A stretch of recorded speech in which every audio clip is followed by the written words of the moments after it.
साप्ताहिक current affairs को देख लेंगे, तेजी से रिवीजन करेंगे। कल मंथली मिलेगा, परसों 6 मंथली मिलेगा।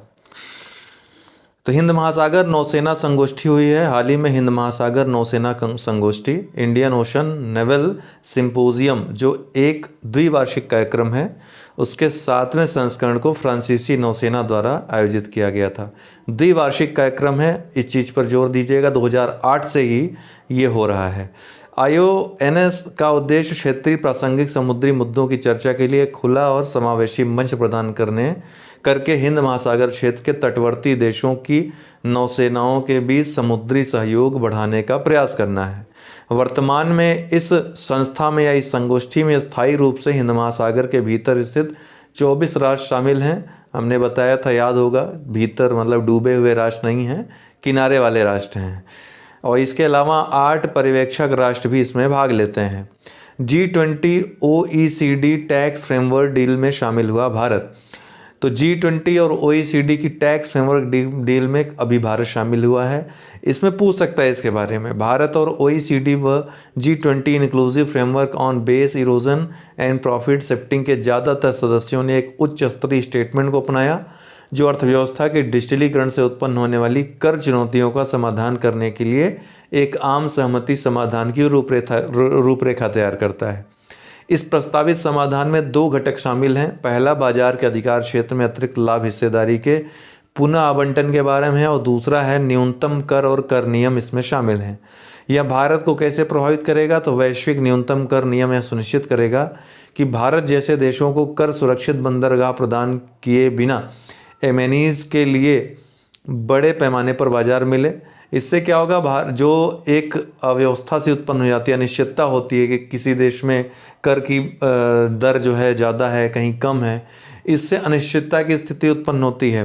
तो अभी क्या होगा, जब कर की दर एक सुनिश्चित रहेगी तो कन्फ्यूज़न नहीं होगा और इन्वेस्टमेंट होने में आसानी होगी। तो लगातार आप देख ही रहे हैं कि भारत का कदम ऐसे समझौतों में शामिल होना है, लगातार और ऐसे समझौते करना है, ऐसे नियम कानून बनाना है जिससे ईज़ ऑफ डूइंग में जो है सरलता है। और यही कारण रहा है कि ease of doing business index में भारत लगातार सुधार भी कर रहा है। AJNIFM और माइक्रोसॉफ्ट ने समझौता ज्ञापन पर हस्ताक्षर किया। Arun Jaitley national institute of financial management ने किसके साथ समझौता किया है? माइक्रोसॉफ्ट के साथ। आर्टिफिशियल इंटेलिजेंस और उभरती प्रौद्योगिकियों की उत्कृष्टता केंद्र के निर्माण के लिए किस तरह से इन प्रौद्योगिकियों का इस्तेमाल किया जा सकता है सार्वजनिक वित्त प्रबंधन के भविष्य को बदलने और आकार देने के लिए। ठीक है, इसके लिए क्लाउड जो कंप्यूटिंग है, AI है, अर्थात आर्टिफिशियल इंटेलिजेंस है, और अन्य प्रौद्योगिकियों की भूमिका किस तरह से इसमें हो सकती है, इसका पता लगाने के लिए ये समझौते हुए हैं। माइक्रोसॉफ्ट के साथ हुआ है, ध्यान रखिएगा। 8 यूरोपीय देशों ने कोविशील्ड वैक्सीन को मंजूरी दे दी है। पहले मना कर दिया था ग्रीन पास देने से, लेकिन अभी 8 देशों ने मंजूरी दे दी। लेकिन धीरे धीरे आप देख रहे हैं संख्या बढ़ेगी, क्योंकि भारत ने कड़ा इसके प्रति, जब इसको मना कर दिया था सभी देशों ने, तो भारत ने कड़ा प्रतिरोध किया था और इस पर एक कुछ अपनी तरफ से प्रतिक्रिया करने की भी धमकी दी थी, जिसके बाद ये फैसला जो है धीरे धीरे पलटना शुरू हुआ। 8 यूरोपीय संघ के देशों ने इस क्षेत्र में प्रवेश करने के लिए स्वीकृत टीकों की सूची में कोविशील्ड को शामिल किया है। भारत द्वारा, ये भी पूछ सकता है ग्रीन पास किससे संबंधित है, तो यूरोपीय यूनियन से, ठीक है, के देशों से। भारत द्वारा जवाबी कार्रवाई की चेतावनी दिए जाने के बाद 8 यूरोपीय संघ के देशों में कोविशील्ड की अनुमति दी गई है। दरअसल पहले यूरोपीय देशों ने ग्रीन पास कोविशील्ड को शामिल नहीं किया। हिंदी वाले आर वाले यहाँ पर एक अशुद्धि की पहचान मैं कर देता हूँ। ये 8 यूरोपीय संघ के देश नहीं होगा, ये होगा यूरोपीय संघ के 8 देश। ठीक है, तो ये वाक्य शुद्धि में आप लोगों को याद रहेगा। क्रम जो संबंधी त्रुटि है इसी तरह होती है। 8 यूरोपीय संघ मतलब यूरोपीय संघ जैसी 8 संस्थाएं हैं उसके सदस्य की बात हो रही है, और यूरोपीय संघ के 8 देश मतलब यूरोपीय संघ में बहुत सारे सदस्य हैं, उनमें से 8 सदस्य देश। ठीक है, तो बहुत ज़्यादा अंतर हो जाता है, इसीलिए ये वाक्य अशुद्ध है अपने प्रयोजन में। अगर 8 यूरोपीय संघ होते तब ये मतलब कि वाक्य सही होता है, ऐसी बात नहीं है। किन 8 देशों में प्रवेश की अनुमति है? 8 देशों में जर्मनी, ऑस्ट्रिया, स्लोवेनिया, आइसलैंड, ग्रीन, स्पेन, आयरलैंड, स्विट्जरलैंड शामिल हैं। ये देश कोविडशील्ड के साथ टीकाकरण करने वालों को सभी यात्रा प्रतिबंधों और अनिवार्य संग्रहों से छूट देंगे। बीसीसीआई का बड़ा फैसला, यूएई में खेला जाएगा T20 विश्व कप। इसके पहले आईपीएल खिलाने का भी फैसला हुआ था यूएई में। अभी T20 विश्व कप 2021 में भारत में आयोजित होना था।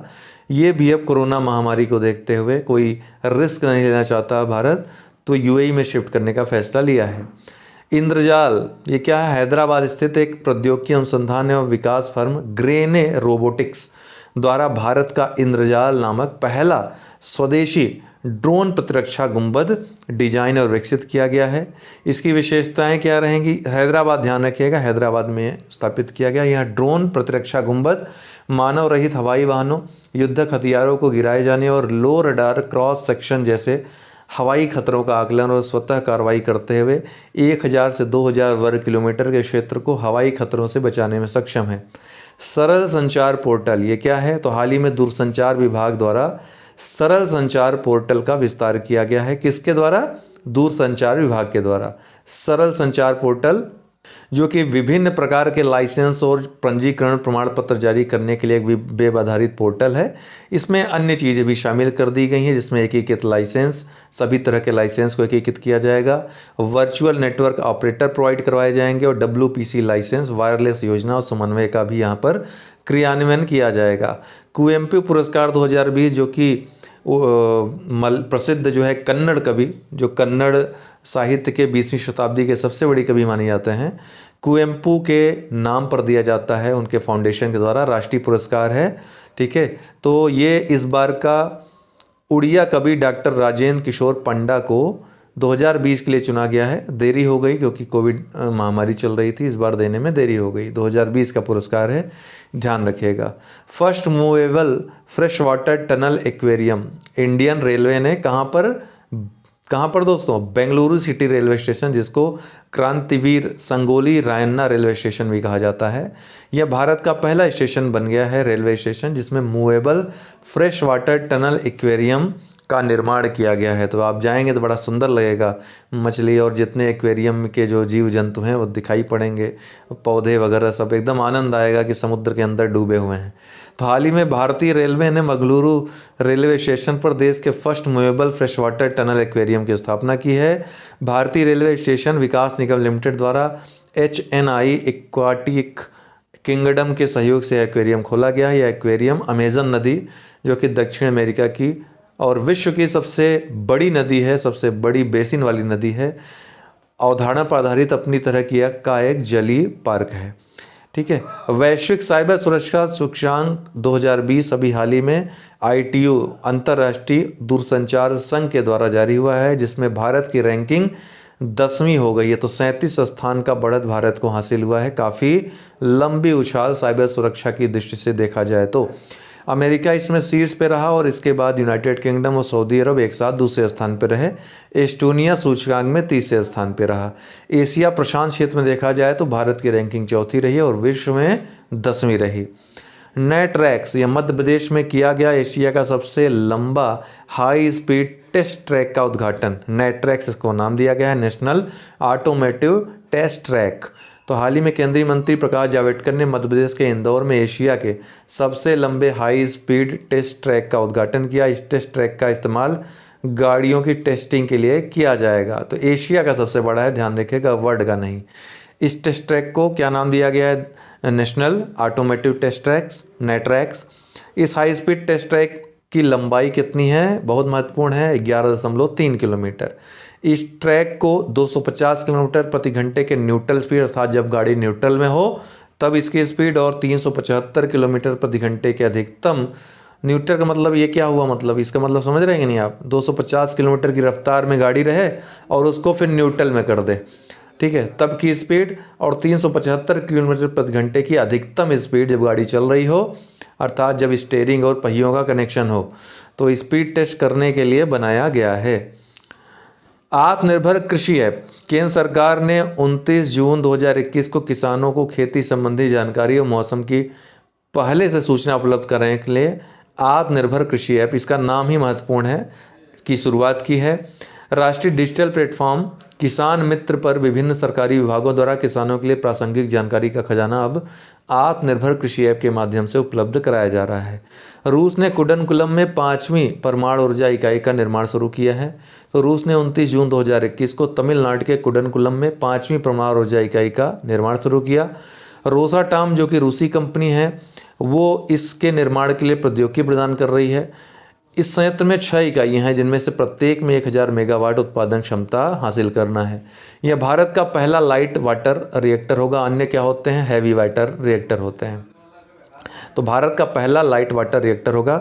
इसकी खूबियों में जानते रहिए। इन्फोर्सिंग कॉन्ट्रैक्ट्स पोर्टल, न्याय विभाग ने 29 जून 2021 को एक इन्फोर्सिंग कॉन्ट्रैक्ट्स पोर्टल लॉन्च किया है। न्याय विभाग ने पूरे भारत में व्यापार करने में आसानी को बढ़ावा देने के लिए और अनुबंध प्रवर्तन व्यवस्था में सुधार के उद्देश्य से इस पोर्टल को लॉन्च किया। तो उद्देश्य याद रखिएगा, यह पोर्टल दिल्ली, कोलकाता, मुंबई और बेंगलुरु के समर्पित वाणिज्यिक न्यायालयों में वाणिज्यिक मामलों के संबंध में नवीनतम जानकारी तक आसान पहुंच प्रदान करेगा।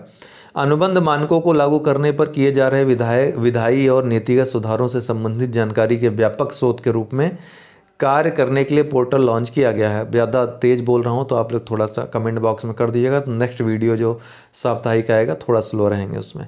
अंतरिक्ष में पहला हमारा केवल कार्य यह रहता है आपका समय मैं बचाऊं। बहुत ज़्यादा लंबे वीडियो देना हमारा मकसद इसीलिए नहीं होता है। ज़्यादा लंबा वीडियो में व्यूज़ ज़्यादा आते हैं, उसको ज़्यादा लोग देखते हैं, उससे ज़्यादा प्रभावित होते हैं, ऐसा मुझको लगता है। लेकिन मेरा मकसद रहता है कि आपको एक्यूरेट चीज़ें कम समय में प्रदान करना।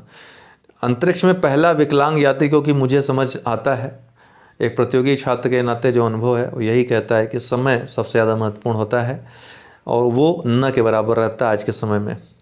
अंतरिक्ष में पहला विकलांग यात्री लॉन्च करेगी यूरोपीय अंतरिक्ष एजेंसी। दुनिया के पहले शारीरिक रूप से अक्षम अंतरिक्ष यात्री को नियुक्त करने और लॉन्च करने की अपनी योजना की यूरोपीय अंतरिक्ष एजेंसी ने घोषणा की है। तो किसने? यूरोपीय अंतरिक्ष एजेंसी ने घोषणा की है अंतरिक्ष में पहला विकलांग यात्री भेजने की। बस इतना याद रखिएगा। प्रोजेक्ट सी बर्ड, यह भारत की सबसे बड़ी नौसैनिक बुनियादी ढांचा परियोजना है। क्या नाम दिया गया है? प्रोजेक्ट सी बर्ड। इसका उद्देश्य भारत के पश्चिमी तट पर कारवार में, कहाँ? कारवार में एक नौसैनिक अड्डे का निर्माण करना है, कर्नाटक के कारवार में। इस परियोजना के पूरा होने के बाद कारवार नौसैनिक अड्डा पश्चिमी तट पर भारत का सबसे बड़ा नौसैनिक अड्डा और स्वेज नहर के पूर्व में सबसे बड़ा नौसैनिक अड्डा बन जाएगा। चीन द्वारा भारतीय सीमा के नज़दीक, आपको ये बताना है कमेंट बॉक्स में कि भारत के 2 बेड़े हैं। तो पश्चिमी बेड़े का मुख्यालय कहाँ स्थित है? नौसेना के 2 बेड़े हैं भारत के मुख्यतः। पश्चिमी जो बेड़ा है नौसेना का वो कहाँ पर स्थित है ये आपको बताना है कमेंट बॉक्स में। अच्छा होगा अगर दोनों बेड़ों का मुख्यालय बता दें। हमने इसी वीडियो में जो परीक्षा खबरी का उक्त डे का वीडियो था उसमें बताया था। प्लेलिस्ट में वीडियोस को आप देख सकते हैं जो पुराने वीडियोस हैं, ठीक है। पर डे का जो वीडियो 8:30 बजे आता है सुबह वो देख सकते हैं। अभी टाइमिंग चेंज हो गई, पहले ही वीडियो आपको मिल जाता है। चीन द्वारा भारतीय सीमा के नज़दीक तिब्बत में पहली बुलेट ट्रेन की शुरुआत हुई। तो चीन ने तिब्बत के सुदूर हिमालयी क्षेत्र में अपनी पहली पूर्ण विद्युतीकृत बुलेट ट्रेन का संचालन शुरू कर दिया है। तो चीन ने तिब्बत के सुदूर हिमालयी क्षेत्र में यह बुलेट ट्रेन तिब्बती प्रांत की राजधानी लासा और अरुणाचल प्रदेश के करीब रणनीतिक रूप से स्थित निंगची शहर को जोड़ती है। यह रेल लाइन ब्रह्मपुत्र नदी को 16 बार पार करती है। कितनी बार? 16 बार। एग्री स्टैक कृषि क्षेत्र है तो नया डिजिटल प्रयोजन एग्री स्टैक है। हाल ही में कृषि मंत्रालय ने 6 राज्यों के 100 गांवों के लिए एक पायलट कार्यक्रम चलाने के लिए माइक्रोसॉफ्ट के साथ समझौता ज्ञापन पर हस्ताक्षर किए। किसके साथ? माइक्रोसॉफ्ट के साथ। एग्री स्टैक क्या है? कृषि में प्रौद्योगिकी आधारित हस्तक्षेप का एक संग्रह है। एग्री स्टैक किसानों को कृषि खाद्य मूल्य श्रृंखला में एंड टू एंड सर्विसेज प्रदान करने के लिए एक एकीकृत मंच प्रदान करेगा।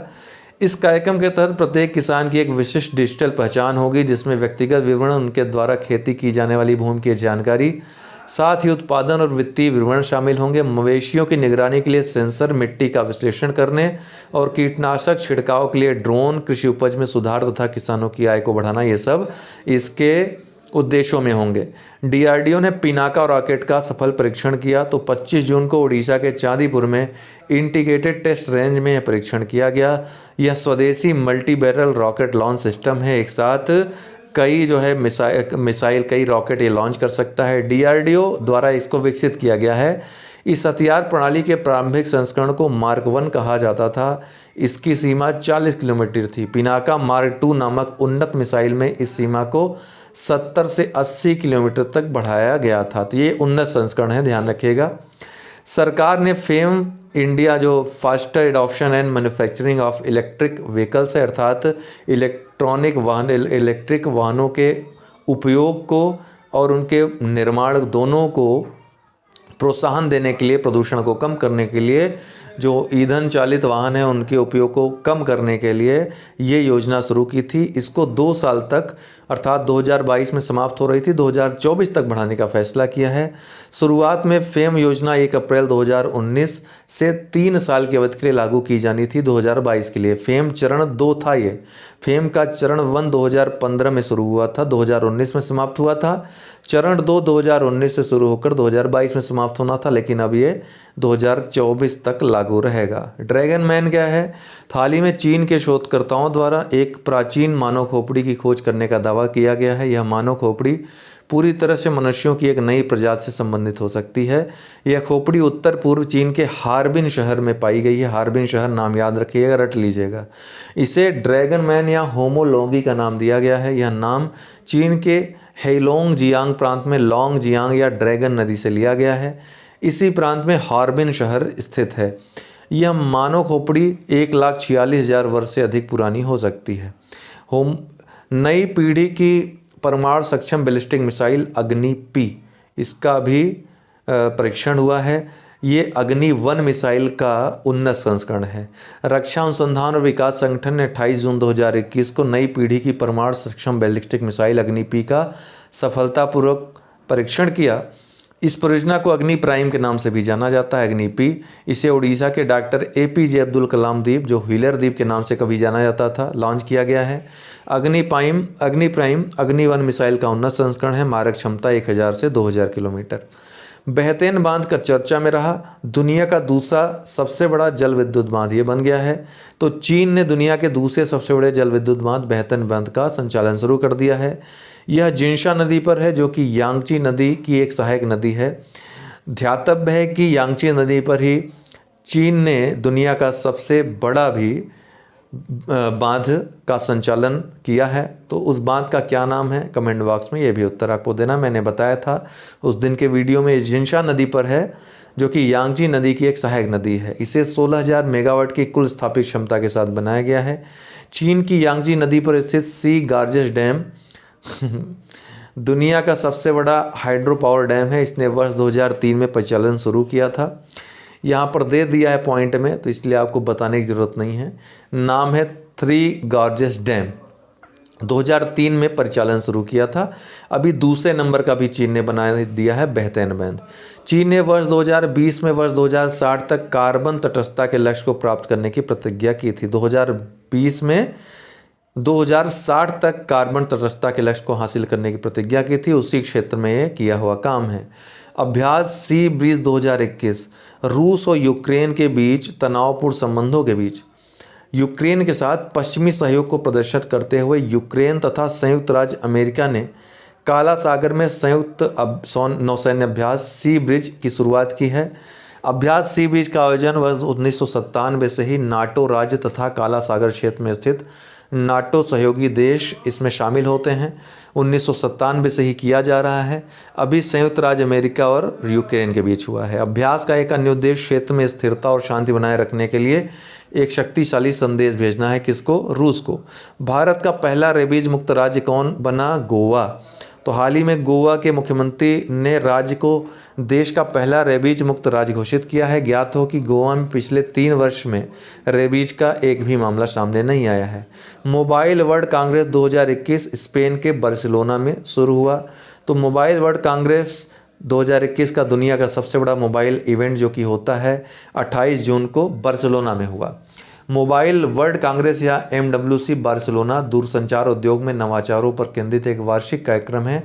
इसे GSMA द्वारा होस्ट किया जा रहा है। इस कार्यक्रम में प्रमुख दूर संचार ऑपरेटरों, घटक निर्माताओं, स्मार्टफोन कंपनियों, मीडिया और दुनिया भर के दूर संचार मंत्रालयों के प्रतिनिधि ने इसमें भाग लिया। बार्सिलोना 2006 से MWC की मेजबानी कर रहा है। पी साईनाथ को 2021 का फुकुओका पुरस्कार प्रदान किया गया है। किसको? पी साईनाथ को। पत्रकार पी साईनाथ को फुकुओका पुरस्कार 2021 के 3 प्राप्तकर्ताओं में से एक के रूप में चुना गया है। साईनाथ को फुकुओका पुरस्कार का ग्रैंड प्राइज मिलेगा। उन्हें ग्रामीण भारत पर उनके लेखन और टिप्पणियों के माध्यम से ज्ञान का एक नया रूप बनाने और नागरिक सहयोग को बढ़ावा देने के लिए उनके काम के लिए सम्मानित किया जाएगा। अकादमिक पुरस्कार था जो दूसरा पुरस्कार है जापान के प्रोफेसर किशिमातो मियो को, और तीसरा पुरस्कार जो है कला और संस्कृति का पुरस्कार थाईलैंड की फिल्म निर्माता प्रबदा यून को दिया जाएगा। भारतीय मूल के किस शतरंज खिलाड़ी ने दुनिया के सबसे युवा ग्रैंड मास्टर बन गए हैं? अभिमन्यु मिश्रा नाम है। 12 वर्ष के हैं, 12 वर्ष 4 महीने और 25 दिन के हैं। इन्होंने रिकॉर्ड किसका तोड़ा है? GM सर्गेई कारजागिन, जो कि 12 साल 7 महीने के थे जब ग्रैंड मास्टर बने थे। अभिषेक वर्मा, जिन्होंने हाल ही में भारत के लिए स्वर्ण पदक जीता है, किस खेल से जुड़े हैं? तीरंदाजी से। तो अभिषेक वर्मा ने व्यक्तिगत कंपाउंड तीरंदाजी में 2 विश्व कप स्वर्ण पदक जीतने वाले व्यक्ति बनकर इतिहास इन्होंने रच दिया है। 2 व्यक्तिगत स्वर्ण पदक जीता है उन्होंने हाल ही में पेरिस में हो रहे तीरंदाजी विश्व कप स्टेज 3 में पुरुषों की व्यक्तिगत कंपाउंड स्पर्धा में स्वर्ण पदक जीता था। टोक्यो ओलंपिक खेलों के लिए क्वालिफाई करने वाले पहले भारतीय तैराक निम्न में से कौन बन गए हैं? तो साजन प्रकाश नाम है, ध्यान रखिएगा। तीरंदाज दीपिका कुमारी ने विश्व चैंपियनशिप की व्यक्तिगत महिला प्रतिस्पर्धा के फाइनल में रूस की इलीना ओसेपोवा को 6-0 से पराजित कर कौन सा पदक जीता? स्वर्ण पदक। तो दीपिका कुमारी ने विश्व तीरंदाजी चैंपियनशिप में 3 स्वर्ण पदक जीते हैं। पेरिस में विश्व तीरंदाजी चैंपियनशिप के मिक्स्ड में अतानु दास और दीपिका कुमारी ने स्वर्ण पदक जीता है।